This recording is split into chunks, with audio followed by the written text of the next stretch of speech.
தாய் தமிழ் உறவுகளுக்கு வணக்கம்.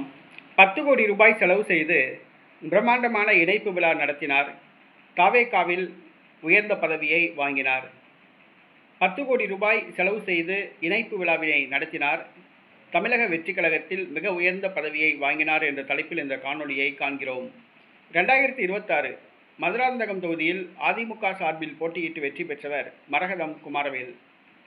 இவர் சட்டசபை தேர்தலுக்கு பிறகு தனது எம்எல்ஏ பதவியை ராஜினாமா செய்துவிட்டு தமிழக வெற்றிக் கழகத்தில் இணைந்தார்.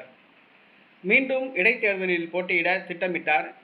செங்கல்பட்டில் பிரம்மாண்டமான விழா ஒன்று நடத்தினார். இணைப்பு விழா நடத்தினார். புஷி ஆனந்த், செங்கோட்டையன், ஆதவ் அர்ஜுனா ஆகியோரை அழைத்து 10 கோடி ரூபாய் செலவு செய்து பிரம்மாண்டமான விழா நடத்தினார். ஆனால் அந்த விழா காத்தாடியது. தொண்டர்கள் யாரும் போதிய அளவு கலந்து கொள்ளவில்லை. விழா நடத்த வேண்டும் என்பதற்காகவே பிரம்மாண்டமான முறையில் செலவு செய்து விழா நடத்தினார். தற்பொழுது தமிழக வெற்றிக் கழகத்தில் மரகதம் குமாரவேலுக்கு உயர்ந்த பதவி வழங்கப்பட்டுள்ளது.